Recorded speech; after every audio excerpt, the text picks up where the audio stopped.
Alors c'était grand soir, ce soir, c'était le 5e grand duel qui réunissait les 8 meilleures têtes de série de l'Alibaba de cette année. J'étais accompagné de Saint-Pierre et de Holka Clash. Ce fut, écoutez, une première période assez hot, merci.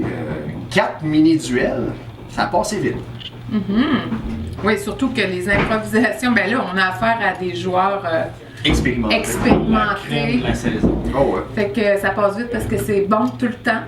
Tu peux pas avoir une première impro pour te réchauffer. Là. Il y en a juste 3. Non, exact.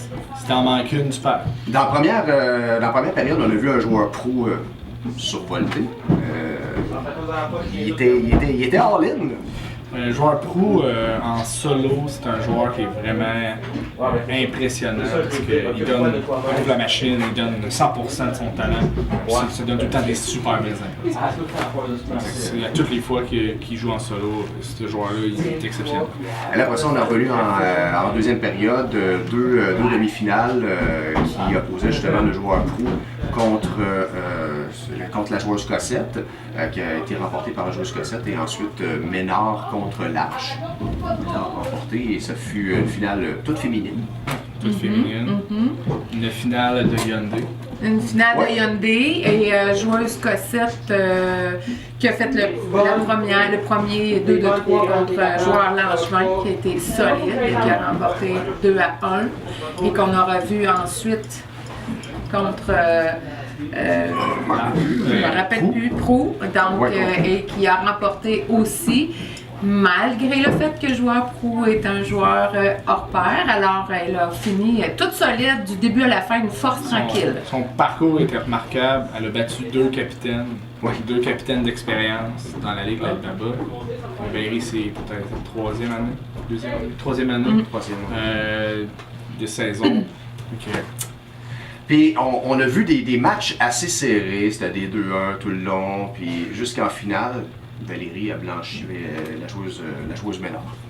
Avec des votes assez serrés, ce qui veut dire que les improvisatrices étaient tous les deux des calibres, et puis que les improvisations étaient vraiment bonnes, puisque le public avait de la difficulté à choisir qui était le gagnant, puis au moins sur 3 improvisations sur 5. Donc, tu sais, ça changeait de 1 vote. C'était ça, puis ça représente bien l'issue du match, l'issue du tournoi. C'était de la belle improvisation des deux côtés, une écoute, un respect, mais la meilleure gagnée. Mais malgré l'individualité des grands duels, il y a eu beaucoup de générosité de la part des joueurs. C'est pour ça que le match a été bon d'un bout à l'autre. Parce que quand on se tire la couverte, c'est jamais intéressant pour le public. Fait que c'était assez serré, les joueurs étaient puncheux, mais à l'écoute. Puis je reviendrai sur la joueuse Cossette qui nous a fait une improvisation dramatique sur la vie d'un... un handicapé physique, donc qui était vraiment touchante et très réaliste.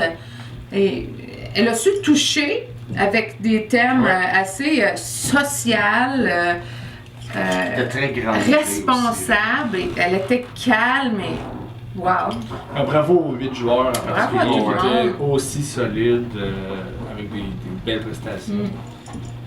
Donc, ce 5e grand duel a été remporté par la 5e joueuse de la tête de série par la marque de 5-0. Soyez du match 24 février, mercredi prochain, 20h, Créate, Rwanda, visite Amos. Soyez-y!